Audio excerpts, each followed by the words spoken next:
ന്യൂസിലൻഡിൽ ജോലി ചെയ്യുന്ന എബിൻ കോലഞ്ചേരി എന്ന പേരുള്ള ഒരു ക്രിസ്ത്യൻ യുവാവ് ചെയ്ത 2 വീഡിയോകൾ. ആ വീഡിയോകളിൽ എബിൻ കോലഞ്ചേരി എന്ന പേരുള്ള ഈ ക്രിസ്ത്യൻ യുവാവ് ഉണ്ടല്ല, ക്രിസംഗികളെ ഉണ്ടല്ല, ക്രിസംഗികളെ കണ്ട വഴി ഓടിക്കുന്നു.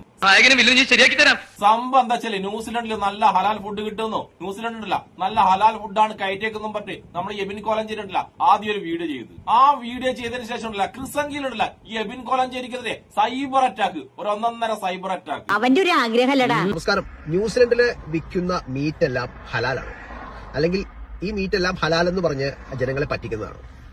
ഇപ്പൊ എല്ലാ മീറ്റിന്റെ പുറത്തും ഹലാൽ മീറ്റ് എന്ന് എഴുതി വെച്ചിട്ടുണ്ടാവും. ലോകത്തിലെ തന്നെ 4ാം സ്ഥാനമാണ് ന്യൂസിലൻഡിലെ ബീഫ് എക്സ്പോർട്ടിങ്ങിന്. ഞാൻ വിശ്വസിക്കില്ല. അതുപോലെ തന്നെ ന്യൂസിലൻഡിന് അവർ അവകാശപ്പെടുന്നത് ഇവിടുന്ന് എക്സ്പോർട്ട് ചെയ്യുന്ന 90% മീറ്റും ഹലാലാണ് എന്നാണ്. ഇനി എന്ത് ഹലാൽ എന്താണെന്ന് ആദ്യം പറയാം. ഈ ഹലാൽ എന്താണെന്ന് അറിയുന്നവർക്കും തെറ്റിദ്ധരിക്കപ്പെട്ടവർക്കാണ്. ഹലാൽ എന്ന് പറഞ്ഞാൽ ഒരു ബലാലല്ല. കാര്യമായിട്ടാണ് പറഞ്ഞത്, തമാശക്കാണ്? കാര്യമായിട്ട് തന്നെയാ പറഞ്ഞത്. ആ എന്നാ കൊള്ളാം. ഒരുമാതിരി തമാശ എനിക്ക് ഇഷ്ടമല്ലട്ടാ, പറഞ്ഞേക്കാം. ഹലാൽ എന്ന് പറയുന്നത് ആരും തുപ്പിയതോ അല്ലെങ്കിൽ നമുക്ക് കഴിക്കാൻ പറ്റാത്ത രീതിയിൽ ഉണ്ടാക്കുന്ന ഒരു മുസ്ലിം പ്രോസസ് ഒന്നും അല്ല. അങ്ങനെയൊക്കെ തെറ്റിദ്ധരിക്കുന്നവർക്കാണ് പറയുന്നത്. അവിടത്തെ കാര്യങ്ങൾ ഇവിടെ അറിയണമെങ്കിൽ യവൻ തന്നെ വേണം. ഹലാൽ എന്നുള്ളത് അറബിക് വേർഡാണ്. ആക്ച്വലി അവരുടെ മുസ്ലിം ലോ പ്രകാരം ഒരു സാധനത്തിനെ, ഭക്ഷണത്തിനെ പ്രോസസ് ചെയ്തെടുക്കുന്നതിന് പറയുന്ന കാര്യമാണ് ഈ ഹലാൽ എന്ന് പറയുന്നത്. അപ്പോ ഇനി പച്ചയ്ക്ക് പറഞ്ഞാൽ ഹലാൽ എന്ന് പറഞ്ഞാൽ അറുത്ത് കഴിക്കുക എന്നാണ് പറയുന്നത് കേട്ടോ. എന്റെ ഈശോ അതാണ്. അപ്പൊ അറുത്ത് കഴിക്കുക എന്ന് പറഞ്ഞാൽ നമുക്കറിയാം, ഒരു ജീവിയെ നമ്മള് കൊന്നു തിന്നുമ്പോ നമ്മള് ഒരു ക്രാവായിക്കോട്ടെ, ഒരു ആടായിക്കോട്ടെ, നമ്മളിതിനെ കഴുത്തിലറുത്ത് അതിന്റെ ചോര മുഴുവൻ വാർന്നു പോയി അത് മരിച്ചു എന്ന് സ്ഥിരീകരിച്ചതിന് ശേഷം മാത്രമേ നമ്മളതിനെ കട്ട് ചെയ്ത് പീസാക്കാൻ പാടുള്ളൂ. ഇത് കണിയല്ല, കെണിയാ. ശരിക്കും ശാസ്ത്രീയപരമായിട്ട് ഡോക്ടേഴ്സ് പറയുന്നുണ്ട്, ഈ രക്തം മുഴുവൻ വാർന്നു പോയില്ലെങ്കിൽ അതിന്റെ രക്തം ആ കട്ട പിടിച്ചിരിക്കും. അത് നമ്മൾ ഭക്ഷിക്കുമ്പോൾ നമ്മുടെ നാളെ കിഡ്നിക്ക് തന്നെ തകരാറുണ്ടാവാൻ സാധ്യതയുണ്ട്. അത് ശരിക്കും ഇസ്ലാമിക് വേർഡിൽ അത് പറയുമ്പോൾ ഇസ്ലാമിക്കിനെ വിട്ടുകളഞ്ഞാലും നമുക്കത് ശരിക്കും അതിന്റെ ഒരു ശാസ്ത്രീയമായ രീതിയിൽ നമ്മൾ അങ്ങനെ തന്നെ ഇത് കഴിക്കണമെന്നാണ്. അന്ന് ഇവന് പറഞ്ഞാൽ മനസ്സിലാവില്ല. നാട് മുടിക്കുന്ന നിന്നെയൊക്കെ പബ്ലിക്കായി തുണി അഴിച്ചിട്ട് തെരണ്ടി വാല് കൊണ്ടടിച്ച് ചാണക വെള്ളം തളിക്കുന്ന. നമസ്കാരം. ഈ ഹലാൽ എന്ന് പറയുമ്പോഴേ ഹാലിളകുന്ന ചില ആളുകളുടെ കാര്യങ്ങളെ ഇത് എന്നെ ഉദ്ദേശാണ്, എന്നെ തന്നെ ഉദ്ദേശാണ്, എന്നെ മാത്രം ഉദ്ദേശാണ്. കഴിഞ്ഞ ദിവസം ഞാനൊരു വീഡിയോ ഇട്ടു. അതായത് ന്യൂസിലൻഡിൽ നിന്ന് എക്സ്പോർട്ട് ചെയ്യുന്ന മീറ്റ്, അതായത് ഹലാൽ എന്ന് പറഞ്ഞ് എക്സ്പോർട്ട് ചെയ്യുന്ന മീറ്റ് അത് കംപ്ലീറ്റ്ലി ഹലാൽ തന്നെയാണ്.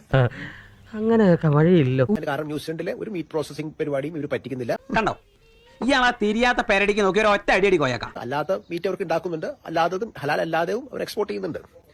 അതങ്ങ് കേട്ടോട് കൂട്ടിയിട്ട് പലർക്കും ഹാലിളകാൻ തുടങ്ങി. ഹലാലെന്ന് മാത്രം, വേറെ ഒരു വർഗീയത ഒന്നും ഇല്ല അതില്. ആവശ്യമില്ലാത്ത കാര്യത്തിനൊക്കെ എന്തൊരു ശ്രദ്ധയാ. അല്ലെങ്കിൽ ഹലാൽ എന്ന് മാത്രമേ ഞാൻ പറഞ്ഞിട്ടുള്ളൂ. ഹലാൽ എന്ന് കേൾക്കുമ്പോഴേക്കും ആളുകൾക്ക് ഹാലിളകുന്നു. സംഭവം ഹലാലിന്റെ അർത്ഥം എന്നെ പഠിപ്പിക്കാൻ വരുന്നു. എന്തൊക്കെ രീതിയിലാണ് എന്നെ അർത്ഥം പഠിപ്പിക്കുന്നത്? ഗൂഗിളിൽ സെർച്ച് ചെയ്യുന്നു, എന്റെ വീഡിയോയുടെ താഴെ കമന്റ് അടിക്കുന്നു. എല്ലാ ആൾക്കാരും വെറുപ്പിക്കും. അങ്ങനെയാണ് ഇങ്ങനെയാണ് ഹലാലിന്റെ എന്ന് വെച്ചാൽ അതാണ് അർത്ഥം. ഞാനൊന്നും പറഞ്ഞില്ല. ഈ മീറ്റ് എന്ന് പറയുന്നതിന്റെ ഹലാല്, അതായത് ഒരു ഭക്ഷണം മീറ്റ് കഴിക്കുമ്പോൾ അതിന് അനുവദനീയമായ ഒരു മൃഗത്തെ അറുത്ത് കഴിക്കുക എന്നുള്ളതാണ് ഹലാൽ എന്ന് പറയുന്നത് എന്ന് മാത്രമേ ഞാൻ പറഞ്ഞുള്ളൂ. എനിക്ക് എവിടെ ചെന്നാലും ഈ ഗതികേട് എന്നെ വരൂ. അപ്പൊ ആ വീഡിയോയില് മീറ്റിനെ കുറിച്ച് പറഞ്ഞപ്പോ ഇതുകൂടി ഞാൻ പറഞ്ഞോടെ ആളുകൾ ഇങ്ങോട്ട് ഹാലിലേക്ക് വരാൻ തുടങ്ങി. ദേശം മെന്റലുണ്ടോ എനിക്കിന്ന് സംശയിക്കുന്നവരുണ്ടേ. വെറുതെയാ, എനിക്കൊരു കുഴപ്പമില്ല. അതിന്റെ സങ്കടപരമായ അവസ്ഥ എന്താണെന്ന് വെച്ചാൽ, അപ്പൊ നിങ്ങൾ വിചാരിക്കണ്ടാവും സംഘികളാണ് ഇതൊക്കെ വന്നത്. ഹലാൽ കേൾക്കുമ്പോൾ അങ്ങനെ കേട്ടോ, ഒരു സംഘിയും വന്നിട്ടില്ല. ഈ വന്നത് 99% നമ്മുടെ ക്രിസംഗികളാണ്. എന്റെ പാർശ്ശിനിക്കടവ് മുത്തപ്പ, ഇതാര്? വടക്കം വീട്ടിലെ കൊച്ചു തമ്പുരാനോ? ഞാൻ ഒരു മറ്റു മതസ്ഥരെയൊന്നും അതിൽ കണ്ടിട്ടില്ല. ഈ ക്രിസംഗികളെയാണ് കംപ്ലീറ്റ് ആയിട്ട് വരുന്നത്. ഇതൊക്കെ ഒരു ബോണസ് ആയിട്ട് കരുതിയാൽ മതി, എന്നും പ്രതീക്ഷിക്കല്ലേ. അപ്പൊ ഇവർ എന്നെ പഠിപ്പിക്കാറായി. ഞാൻ സുഡാപ്പിയാവുന്നു. ഞാൻ പറഞ്ഞെന്തോ ഹലാൽ എന്ന് പറഞ്ഞാൽ അതാണ്. ഒരു ഓസ്ട്രേലിയയിലൊരു ചേച്ചി, ആ ചേച്ചി പറയാണ് മുസ്ലിങ്ങൾ ഇഞ്ചക്ട് ചെയ്യുന്ന സാധനമാണ് ഹലാല്. അങ്ങനെ ഒരു മോഹം തോന്നി, നടന്നു കിട്ടിയാച്ചാൽ ഒരു കളറാവൂലോ. അത് ജനങ്ങളിലേക്ക് ഇഞ്ചക്ട് ചെയ്ത് വിഷമാണെന്നൊക്കെ പറയുന്നത്. ഞാൻ ആ ചേച്ചിയുടെ പ്രൊഫൈലിൽ പോയി നോക്കുമ്പോൾ നല്ല രീതിയിലുള്ള കുടുംബത്തില് ഭാര്യയും ഭർത്താവും മക്കളും കൊച്ചുമക്കളൊക്കെ ആയ ഒരു ചേച്ചി. എത്ര പ്രായമായി? ഞാൻ കമന്റ് അടിച്ചു, ഒന്ന് നന്നായിക്കൂടെ? എങ്ങനെയാണോ പറഞ്ഞു മനസ്സിലാക്കുക? ഇങ്ങനെയൊക്കെയാണോ മനുഷ്യന്മാര് പെരുമാറുന്നത്? ഇത്രയും പ്രായമൊക്കെ ആയില്ലേ? ചെറുപ്പക്കാർ പറഞ്ഞാൽ പോട്ടെ, അവർക്കൊരു ആവേശത്തിന് പറഞ്ഞായിരിക്കും. എന്തായാലും ഹലാല് കണ്ട് ഹാലിളകുന്നവർക്ക് ഞാൻ 2 കാര്യം കൂടി പറഞ്ഞുതരാം. സത്യം തുറന്ന് പറയാല്ലേ? പറയണോ? കുഴപ്പമാവില്ലേ? പറയാതിരുന്ന അതിനും കുഴപ്പമാവില്ല. അതുകൂടി കണ്ടിട്ട് നിങ്ങളങ്ങ് ഹാലിളകുമോ? അതായത് പച്ചയ്ക്ക് പറഞ്ഞാലേ മൂത്രം ഒഴിച്ചാൽ കഴുകണം എന്നുള്ളത് ആരെങ്കിലും നമുക്ക് പറഞ്ഞു തന്നിട്ടുണ്ടോ? നമ്മളത് ചെയ്യാറുണ്ടോ? പക്ഷേ നിങ്ങൾ ഈ പറയുന്ന തീവ്രവാദം പഠിപ്പിക്കുമെന്ന് പറയുന്ന മദ്രസകളിൽ ഇവർ പഠിപ്പിക്കുന്നത് ഇരുന്ന് മൂത്രം ഒഴിക്കണം, ഈ മൂത്രം ഒഴിച്ചാൽ കഴുകണം, കാരണം മനുഷ്യ വിസർജ്യമാണ്, ഇത് ഹറാമാണെന്നാണ് ഇവർ പഠിപ്പിച്ചിട്ടുള്ളത്. അപ്പൊ ഈ മനുഷ്യ വിസർജ്യം നമ്മുടെ ശരീരത്തിലാവുന്നത് ഹറാമാണല്ലോ. നിങ്ങൾ അപ്പിട്ട കഴുകാറില്ലേ? അതുപോലെ തന്നെ മൂത്രം ഒഴിച്ചാൽ നമ്മൾ കഴുകാറ്. അത് മതത്തെ അങ്ങ് മാറ്റി നിർത്തും നിങ്ങൾ. അത് നിങ്ങൾ ചിന്തിക്കുക. നമുക്ക് ശരിക്കും ആരോഗ്യത്തിന് നല്ലതല്ലേ? അവിടെ ബാക്ടീരിയ ഇൻഫെക്ഷൻ വരില്ല, അവിടെ ഫംഗസ് ഒന്നും വരില്ല. ശരിക്കും അത് കഴുകി വൃത്തിയാക്കണമല്ലേ നല്ലത്? നമുക്കെല്ലാം പറഞ്ഞു ഒതുക്കാൻ ഞാൻ തയ്യാറല്ല. ഈ മനുഷ്യ വിശുദ്ധം നമ്മുടെ ശരീരത്തിലായാൽ വരുന്ന സ്മെല്ലൊക്കെ എന്തായിരിക്കും? അപ്പൊ അതവർ പഠിപ്പിക്കുന്നതല്ലേ? അത് കണ്ടിട്ട് അത് ആരും ചെയ്യാറുണ്ടോ ഇല്ലയോ? അത് മാറ്റി നിർത്ത്. സർക്കംസിഷൻ എന്നൊരു സാധനമുണ്ട്. അതായത് സുന്നത്ത് കല്യാണം എന്ന് മുസ്ലിംസ് പറയും. ഉണ്ണിക്ക് എങ്ങനെ അറിയാം? അതായത് ഒരു സുന്നത്ത് മുസ്ലിം ആവണമെങ്കിൽ സുന്നത്ത് കല്യാണം കഴിക്കണം. എല്ലാ മുസ്ലിങ്ങളും സുന്നത്ത് കഴിക്കുന്നവരുണ്ട്. അപ്പൊ ഈ പറയുന്ന ഹാലെടുക്കുന്നവരുടെ ഭാഷയിൽ അതിന് ചെത്തിക്കളയാന്ന് പറയാം. അസൂയപ്പെട്ടിട്ട് കാര്യമില്ല. അതായത് സർക്കംസിഷൻ നമ്മുടെ ശരീരത്തിലെ നമ്മുടെ ചില കുട്ടികൾക്കും ചില ആളുകൾക്ക് ചെയ്യുന്ന ഡോക്ടർമാർ റെഫർ ചെയ്യും. അപ്പൊ നിങ്ങൾ പറയൂ, എന്തുകൊണ്ടാണ് ഡോക്ടർമാർ റെഫർ ചെയ്യുന്നത്? അതിൽ നിങ്ങൾ മതത്തെ മാറ്റി, മുസ്ലിം മതത്തെ മാറ്റി നിർത്ത്. അപ്പോൾ നിങ്ങൾ സർക്കംസിഷൻ ചെയ്യാതിരിക്കുമോ? സർക്കംസിഷൻ ചെയ്താൽ ഞങ്ങൾ മുസ്ലിം ആവും, മുസ്ലിങ്ങളുടെ സുന്നത്താണ്, ഇത് ഞങ്ങൾ ചെയ്യില്ല എന്നൊക്കെ നിങ്ങൾ പറയുമോ? നമ്മളൊരുമാതിരി പൊട്ടന്മാരാക്കിക്കൊണ്ടിരിക്കണം. സർക്കംസിഷൻ എന്ന് പറയുന്നത് ഒരു ബാക്ടീരിയ ഇൻഫെക്ഷൻ ഒന്നും വരാതിരിക്കാൻ വേണ്ടി ശരിക്കും ആരോഗ്യപരമായി നല്ല കാര്യമാണ്. ചില ആളുകൾക്ക് അതിൽ ഇൻഫെക്ഷൻ വരുമ്പോൾ ഡോക്ടേഴ്സ് തന്നെ റെഫർ ചെയ്യാതെ സർക്കംസിഷൻ ചെയ്യണം. അത് പെനീസിന്റെ അറ്റം മുറിച്ചു കളഞ്ഞാൽ അതിന് ഏറ്റവും നല്ല കാര്യം, പല പല ഉപയോഗങ്ങൾ അതിലുണ്ട്. അപ്പോൾ ഈ സംഭവം നിങ്ങൾ ചെയ്യില്ല എന്ന് നിങ്ങൾ പറയൂ. ഇവരെ മതപരമായി പല കാര്യങ്ങളും ഹറാമാണെന്ന് പറയുന്ന ഇവരെ, അത് മതത്തെ നമ്മൾ കൂട്ടണ്ട. എന്തൊരറിവാണ് നമ്മൾ വിചാരിക്കേണ്ട ഇത്ര മതം പറഞ്ഞാൽ മതി. പല ആരോഗ്യപരമായി നല്ല കാര്യങ്ങളും അവരുടെ മതത്തിൽ പറഞ്ഞു. അവരുടെ എല്ലാ മതത്തിലും ഇത് പറഞ്ഞിട്ടുണ്ട്, പല കാര്യങ്ങളും പറഞ്ഞിട്ടുണ്ട്. അപ്പോൾ മദ്യം ഹറാമാണ്. എന്താണ് മദ്യം?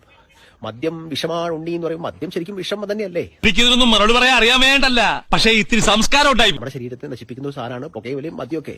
ഇതെല്ലാവരും ഉപയോഗിക്കുക. എന്താ വെച്ചാൽ മുസ്ലിങ്ങൾ ആരും മദ്യം ഉപയോഗിക്കാത്തവരല്ല, അവർ ഉപയോഗിക്കുന്നവരുണ്ട്. തീവ്രവാദികൾ മുസ്ലിങ്ങളുണ്ട് ബ്രോ. എല്ലാവർക്കും എല്ലാത്തിനും തീവ്രവാദമുണ്ട്. അത് തിരിച്ചറിയണമെങ്കിൽ എന്റെ ഈ പേ പിടിച്ച തെരുവുനായന്റെ ജന്മം കളഞ്ഞ് ഈ ഒരു യഥാർത്ഥ ഇന്ത്യൻ ആയിട്ട് ജനിക്കണം, ഒരു ഉസുറുള്ള ആൺകുട്ടിയായിട്ട് ജനിക്കണം. അപ്പോൾ മനുഷ്യനായി കാണാതെ ചില രാഷ്ട്രീയ പാർട്ടികളുടെ താളത്തിന് തുള്ളി എവിടുന്നോ കിട്ടുന്ന വാട്സപ്പ് യൂണിവേഴ്സിറ്റിയും പഠിച്ചിട്ട് ഇവര് ഒരു മതവിഭാഗത്തെ മാത്രം അങ്ങോട്ട് ആക്രമിക്കുകയാണ്. അതെ, തെരുവിൽ കിടന്നാണ് ഞാൻ വളർന്നത്. ആ തെരുവ് തണ്ടിത്തരം കൊണ്ടാണ് ഇവിടം വരെ എത്തിയത്. ഇനി എന്റെ ക്രിസ്ത്യൻ സുഹൃത്തുക്കളോട് എനിക്ക് പറയാനുള്ളത്, ഈ 2.25% വരുന്ന നമ്മള് ക്രിസ്ത്യാനികളെ, ഇന്ത്യയിലെ കാര്യമായിട്ടാണ് പറഞ്ഞത്, 14% വരുന്ന മുസ്ലിങ്ങൾ, ഈ 2.25% വരുന്ന നമ്മൾ ക്രിസ്ത്യാനികൾക്ക് ഒരു മല പോലെ തടയാണ്.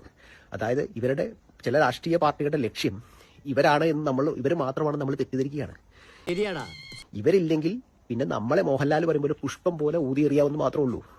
അപ്പൊ ഈ 14% വരുന്ന ആളുകളുടെ ഒരു തടയാണ് ഈ 2.25% വരുന്ന ഞാനടക്കമുള്ള ക്രിസ്ത്യാനികൾ കേട്ടോ. എന്റെ ദൈവമേ, അതെന്തൊരു സൂത്രം! നിങ്ങൾ സൂത്രവും മൂത്രവും തെരഞ്ഞെടുക്കണ്ട. നിങ്ങളൊന്ന് വായിച്ചു നോക്കി. അറിവില്ല നമുക്ക് ഈ ദുനിയാവിൽ കഴിഞ്ഞുവിടാൻ പറ്റുമോ? ഇത് വായിച്ചു കുറച്ച് അറിവുണ്ടാക്കി. അപ്പോ പറയാനുള്ളത്, ചില രാഷ്ട്രീയ പാർട്ടികൾ, ഇതൊന്നും വിലപ്പോവില്ല എന്നുള്ള സത്യം നമുക്കറിയാം, ചില രാഷ്ട്രീയ പാർട്ടികളുടെ ഈ രാഷ്ട്രീയ ബിസിനസ്സിന് വേണ്ടിയിട്ട് എവിടെയോ കണ്ട വാട്സപ്പ് യൂണിവേഴ്സിറ്റിയിലെ വിവരവും പറഞ്ഞിട്ട് ഈ നമ്മുടെ സഹോദരന്മാരായ പല ആളുകളെയും, അതിപ്പോ ഒരു മതവും പറഞ്ഞിട്ടില്ല, എല്ലാവർക്കും ആണല്ലേ, ഒരു മതം ഏതെങ്കിലും ഒരു മതം പറഞ്ഞിട്ടുണ്ടോ? ക്രിസ്ത്യാനിയെ പറഞ്ഞിട്ടുണ്ടോ? ബൈബിളിൽ പറഞ്ഞിട്ടുണ്ടോ? ഖുറാനിൽ പറഞ്ഞിട്ടുണ്ടോ? ഗീതയിൽ പറഞ്ഞിട്ടുണ്ടോ ഏതെങ്കിലും മതത്തെ ഉപദ്രവിക്കാൻ? എന്നെ വിട്ടിട്ട് പോവാതിക്ക് അപ്പടിയാ എന്നാ നീ പിടിവാ. പിന്നെ ഇത് എവിടുന്നാണ് ഈ വരുന്നത്? ഈ വർഗീയത വരുന്നതും ഈ രാഷ്ട്രീയ ലക്ഷ്യങ്ങൾക്ക് വേണ്ടിയിട്ടാണ്. അതിന് തുള്ളാൻ കുറെ മണ്ടന്മാരും. അപ്പോൾ എന്റെ ക്രിസ്ത്യൻ സുഹൃത്തുക്കളെ ഓർത്തോളൂ, ഇന്ന് അവരാണെങ്കിൽ നാളെ നിങ്ങളാണ്. ഈ ജന്മെടുത്താലും എന്നെ കണ്ടതിന് കഴിയൂല. എന്റെ ഒരു ആണും പെണ്ണും കെട്ട ജമ്മല്ലേ. 360 ഡിഗ്രിയിൽ വട്ടത്തിലും